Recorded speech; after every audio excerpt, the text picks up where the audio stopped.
श्री स्वामी समर्थ. स्वागत आहे तुम्हा सर्वांचे आपल्या शाहू विजय चॅनलवरती. ज्याप्रमाणे चैत्र नवरात्री असते, शारदीय नवरात्री असते आणि या नवरात्रीमध्ये आपण ज्याप्रमाणे आपल्या कुलदेवतेची मनोभावे सेवा करतो, उपासना करत असतो, त्याचप्रमाणे आता जे शाकंभरी नवरात्र उत्सव सुरू होणार आहे किंवा आजपासून सुरू झाले आहे, तर त्यामध्ये देखील आपण आपल्या कुलदेवीची सेवा करू शकतो. बघा, आपल्याला इतर दिवशी कुलदेवीची सेवा उपासना करायला वेळ मिळत नाही आणि आपल्या कुलदेवीची सेवा करणं, कुळाचार करणं खूपच महत्त्वाचं असतं. त्यामुळे या शाकंभरी नवरात्र उत्सवामध्ये सर्वांनी ही कुलदेवीची सेवा अवश्य करायला हवी. त्याचबरोबर आपल्याला देवघरामध्ये अशी एक वस्तू आहे जी शाकंभरी पौर्णिमेपर्यंत ठेवायची आहे की ज्यामुळे आपले सर्व कामे मार्गी लागतील, आपल्याला कुलदेवतेचा आशीर्वाद मिळेल. आता तुम्ही हा व्हिडिओ ज्या दिवशी पाहत असाल त्या दिवसापासून तुम्ही ही वस्तू तुमच्या देवघरामध्ये ठेवली तरीही चालेल. अगदी शाकंभरी पौर्णिमेच्या दिवशी जरी तुम्ही ही वस्तू देवघरामध्ये ठेवली तरीही चालेल, पण अवश्य तुम्ही ही सेवा जेवढी जास्त दिवस तुम्हाला जमेल तेवढे दिवस करायचे आहे. तर बघा, 2025मध्ये शाकंभरी नवरात्र उत्सव कधीपासून सुरू होत आहे, तर 7 जानेवारी म्हणजे पौष शुद्ध सप्तमीपासून ते पौष पौर्णिमेपर्यंत शाकंभरी नवरात्र उत्सव असतो.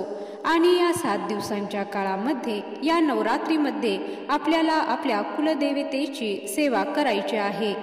शाकंभरी देवी म्हणजे आई जगदंबेचे रूप आहे, त्यामुळे आपल्याला सर्वांना ह्या 7 दिवसांमध्ये आईची सेवा जास्तीत जास्त करायची आहे. हे 7 दिवस आहेत तर ते वाया घालवायचे नाहीत. जमेल तेवढी सेवा आपल्याला करायचीच आहे. विशेष करून महिलांनी सेवा जर आपल्या कुटुंबियासाठी केली तर आपल्या कौटुंबिक प्रगतीसाठी, सांसारिक सुखासाठी या गोष्टी खूप महत्त्वाच्या आहेत. या सेवा खूप महत्त्वाच्या आहेत. तुम्ही सर्वांनी आवर्जून यातील जमतील त्या सेवा करा. आणि कुठली वस्तू आपल्या देवघरामध्ये ठेवायची आहे या शाकंभरी पौर्णिमेपर्यंत ती पण मी तुम्हाला सांगणार आहे. त्या अगोदर आपण बघूया की शाकंभरी नवरात्र उत्सव का साजरा केला जातो. यासाठी एक पौराणिक कथा मी तुम्हाला सांगणार आहे.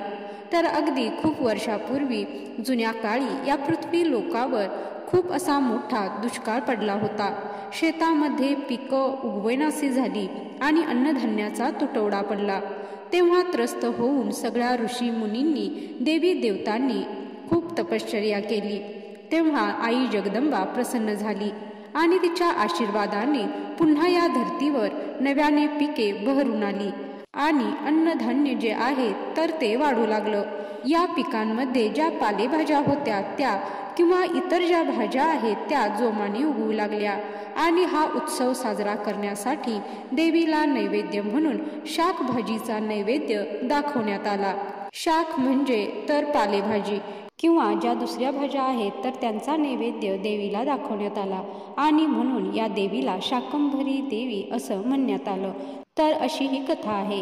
त्यामुळे शाकंभरी नवरात्र उत्सव म्हणजेच आपल्याला वर्षभर आपल्या घरामध्ये अन्नधान्याचा तुटवडा पडू नये. त्याचबरोबर पौष महिना असतो. पौष महिन्यामध्ये नवीन पिकं ही जोमाने येत असतात. पालेभाज्या भरपूर प्रमाणात येत असतात. छान अशी हिरवीगार शेतं बहरून आलेली असतात. पालेभाज्यांचं प्रमाण या महिन्यामध्ये सर्वात जास्त असतं. सगळ्या भाज्यांची अगदी रेलचेल असते. त्यामुळेच असंच हिरवगार पीक आपल्या शेतामध्ये बहरून यावं आणि अशा प्रकारे वर्षानुवर्ष आपल्या शेतामध्ये धान्य पिकत राहावं यासाठी प्रार्थना करण्यासाठी हा शाकंभरी नवरात्र उत्सव साजरा केला जातो. त्यामुळे बघा, या शाकंभरी नवरात्र उत्सवात या 7 दिवसामध्ये अवश्य तुम्ही असे काही उपाय किंवा काही सेवा करा की ज्यामुळे वर्षभर आपल्या घरामध्ये अन्नधान्याची कमतरता भासणार नाही, अन्नधान्यामध्ये बरकत होईल. त्यामुळे सर्वांनी काही गोष्टी या 7 दिवसात करायच्या आहेत. किंवा तुम्ही जर हा व्हिडिओ लेट न पाहत असाल तर उरलेल्या दिवसापासून तुम्ही या सेवा करायला सुरुवात करा. आता मी पहिल्यांदा तुम्हाला सांगते की शाकंभरी पौर्णिमेपर्यंत म्हणजे 13 जानेवारीपर्यंत आपल्याला काही गोष्टी करायच्या आहेत। आपल्या कुलदेवीची कशा प्रकारे आपल्याला उपासना करायची आहे, त्याचबरोबर कुठल्या गोष्टी आपल्याला करायच्या आहेत ते लक्षात घ्या। जे अन्नधान्य पिकतं, ज्या काही भाज्या पिकतात, पिकं येतात, तर ते सगळं सूर्यदेवामुळं होत आहे। आपलं आरोग्य हे सूर्यामुळे आहे, त्यामुळे आपल्या आयुष्यामध्ये सूर्य हा अत्यंत महत्त्वाचा आहे। सूर्य नसेल तर आपलं आयुष्यच नाही, आपली पृथ्वीच नाही। त्यामुळे किमान या 7 दिवसांमध्ये म्हणजे 7 जानेवारीपासून ते 13 जानेवारीपर्यंत या शाकंभरी नवरात्र उत्सवामध्ये आपण रोज सकाळी उठल्यानंतर सूर्याला अर्घ्य द्यायचा आहे। यासाठी आपल्याला तांब्याचं भांडं घ्यायचं आहे आणि त्यामध्ये पाणी घ्यायचं, स्वच्छ पाणी घ्यायचं, थोडीशी हळद टाकायची आणि त्याचबरोबर थोडेसे तीळ टाकायचे आहेत आणि आपल्याला अशा या पाण्यामध्ये आपल्याला सूर्यदेवांना अर्घ्य द्यायचं आहे। पूर्वेकडे तोंड करायचं आहे आणि असे हे अर्घ्य तुम्हाला सकाळी उठून स्नान केल्यानंतर पूर्वेकडे तोंड करून सूर्यदेवांना अर्घ्य द्यायचं आहे। रोज करणं शक्य नसेल तुम्हाला तर तुम्ही 7 दिवस किंवा शाकंभरी पौर्णिमेपर्यंत तरी सूर्याला अर्घ्य द्या। बघा, जेव्हा आपण सूर्याला अशा प्रकारे अर्घ्य देतो तेव्हा आपल्या आरोग्याच्या तक्रारी आहेत त्या बऱ्याचशाच दूर होतात, आरोग्याच्या समस्या कमी व्हायला सुरुवात होतात। त्यामुळे तुम्ही अगदी वर्षभर जरी सूर्याला रविवारचे अर्घ्य दिले तरी त्याचा फायदा तुम्हाला होत असतो। त्यामुळे तुम्ही सूर्यदेवाला अर्घ्य द्यायला विसरू नका। तर आता आपल्याला आपल्या कुलदेवीची सेवा या दिवसामध्ये करायची आहे। त्यासाठी तुम्ही तुमच्याकडे जो कुलदेवीचा फोटो आहे किंवा कुलदेवीची जर मूर्ती असेल, टाक असेल किंवा जर लक्ष्मीची मूर्ती असेल तर सगळ्यात पहिल्यांदा तुम्ही कुलदेवीच्या मूर्तीला किंवा लक्ष्मीच्या फोटोला वेणी, गजरा किंवा एखादं फूल अर्पण करायचं आहे। थोडा वेळ तुम्ही ते फूल किंवा गजरा तिथे ठेवायचा आहे आणि त्यानंतर तुम्ही स्वतः केसांमध्ये हा गजरा किंवा फूल घालायचा आहे। घरातल्या ज्या मुली आहेत, महिला आहेत, त्यांनी केसामध्ये हा जो गजरा आहे तो माळायचा आहे। त्याचबरोबर तुम्हाला जमेल त्या दिवशी अवश्य या 7 दिवसांमध्ये तुम्ही खीर बनवा। कोणती खीर बनवायची तर तांदळाची असेल, रव्याची किंवा शेवयांची असेल, कोणतीही गोड खीर तुम्ही बनवून तो नैवेद्य म्हणून तुमच्या कुलदेवीला दाखवायचा आहे किंवा मग तुम्ही बासुंदी बनवू शकता। तर सप्तमीला हे नवरात्र सुरू होत आहे, मग दुसऱ्या दिवशी अष्टमी असते, तर या अष्टमीला तुम्ही बासुंदी बनवा, त्या दिवशी तुम्ही खीर बनवा आणि असा हा नैवेद्य तुम्हाला दाखवायचा आहे आणि त्यानंतर प्रसाद म्हणून घरातल्या सगळ्यांनी ती खीर खायची आहे। तर शाकंभरी उत्सव आहे, त्यामुळे शाकंभरी देवीला विशेष करून अशा भाज्यांचा नैवेद्य, कोशिंबिरीचा नैवेद्य दाखवला जातो। त्यामुळे घरामध्ये तुम्ही जी रोज भाजी बनवताय त्यामध्ये पालेभाजीचा अवश्य समावेश करा। मग मेथीची असेल, पालकाची असेल, शेपूची भाजी असेल, मग त्याबरोबर चपाती भाकरी असेल, तर तुम्ही रोज सात्विक आहार बनवताय, भाजी बनवताय, तिचा नैवेद्य तुम्ही देवीला अवश्य दाखवायचा आहे। तुमच्या घरामध्ये, तुमच्या देवघरामध्ये तुम्ही नैवेद्य दाखवायचा आहे। तर नैवेद्य दाखवल्यानंतर नैवेद्याचे ताट तुम्ही 10 मिनिटे तरी तिथेच तसे ठेवून द्यायचे आहे। त्यानंतर तुम्ही तो नैवेद्य दाखवलेलं ताट आहे ते तुम्हाला जेवण्यासाठी घेऊ शकता। तर अशा प्रकारे तुम्हाला शाकंभरी पौर्णिमेपर्यंत नैवेद्य रोज दाखवायचा आहे। सकाळ संध्याकाळ या दिवसामध्ये तुम्हाला हा नैवेद्य दाखवायचा आहे। या 7 दिवसामध्ये तुम्हाला कुलदेवीचे नामस्मरण करायचे आहे। जर तुम्हाला कुलदेवीचे नाव माहीत नसेल तर तुम्ही ओम श्री कुलदेवताय नमः या नावाचा उच्चार केला, हा नामजप केला तरीही चालेल किंवा ओम ऐं ह्रीं क्लीं चामुंडाय विच्चे या नवारण मंत्राचा जप तुम्ही 11 वेळा अवश्य करा। अशक्य असेल तर 108 वेळा करा, पण अवश्य तुम्ही दिवसातून 1 वेळा या मंत्राचा जप अवश्य करायचा आहे। त्याचबरोबर रोज संध्याकाळी आपल्याला कापूर जाळायचा आहे। कापरामध्ये आपल्याला 2 लवंगा टाकायच्या आहेत आणि जोपर्यंत त्या प्रज्वलित आहेत तोपर्यंत आपल्याला कुलदेवीचे नामस्मरण करायचे आहे। रोज तुम्ही संध्याकाळी या 7 दिवसांमध्ये शाकंभरी पौर्णिमेपर्यंत कापुराबरोबर 2 लवंगा जाळायच्या आहेत। आहेत त्या तुम्ही देवघरासमोर जाळायच्या आहेत।